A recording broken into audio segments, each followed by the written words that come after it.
LP গ্যাসের সরবরাহ বাড়লেও কমেনি দাম। 12 কেজি সিলিন্ডার বিক্রি হচ্ছে 1800 থেকে 1900 টাকা পর্যন্ত, যা সরকার নির্ধারিত দরের চেয়ে 450 থেকে 500 টাকা বেশি। খুচরা বিক্রেতারা জানান বাড়তি দামে সিলিন্ডার কিনতে হচ্ছে তাদের। আর সরবরাহকারীদের দাবি, আন্তর্জাতিক বাজারে এলপিজির বাড়তি দর আর অসাধু ব্যবসায়ীদের কারণে কমছে না দাম।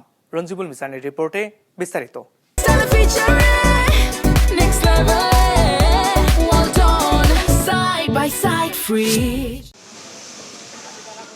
কথা ছিল রমজানে তরলীকৃত পেট্রোলিয়াম গ্যাস বা এলপিজির সরবরাহ স্বাভাবিক থাকবে, দামও থাকবে সরকার নির্ধারিত।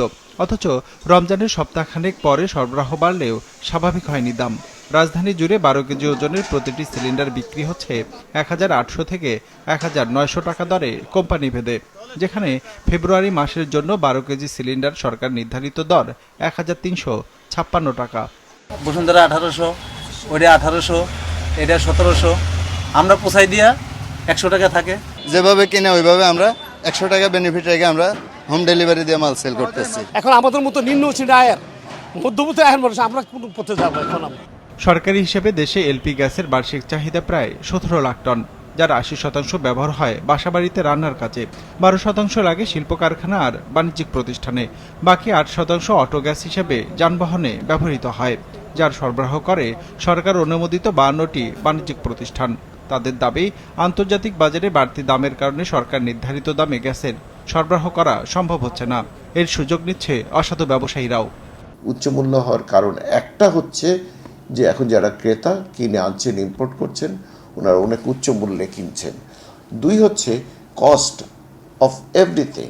আপনি ট্রান্সপোর্টেশন কস্ট বলেন, একটা রিটেলার পয়েন্টের দোকানের ভাড়া বলেন, শ্রমিকের বেতন বলেন, সবগুলা দাম বেড়েছে। এটা কিছু কিছু লোক সুযোগ নিচ্ছে।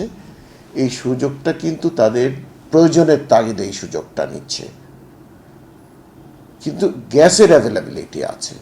তথ্য বলছে 2023 সালে এলপিজি আমদানি হয়েছিল 12,75,000 টন। 2024 সালে যা বেড়ে দাঁড়ায় 16,10,000 টনে। আর গেল বছর তা কমেছে নানা জটিলতায়।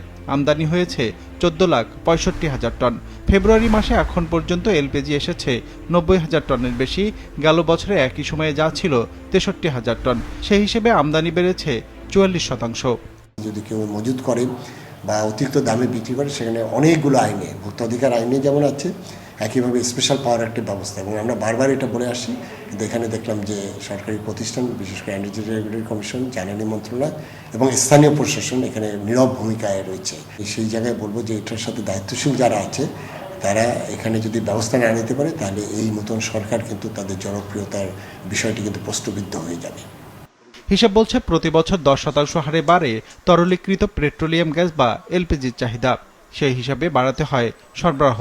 ব্যবসায়ীদের দাবি, 2030 সাল নাগাদ দেশে এলপিজির চাহিদা বেড়ে দাঁড়াতে পারে 30 লাখ টনে। রঞ্জিবুল মিজান, বিজনেস রিপোর্ট, মাছরাঙা টেলিভিশন।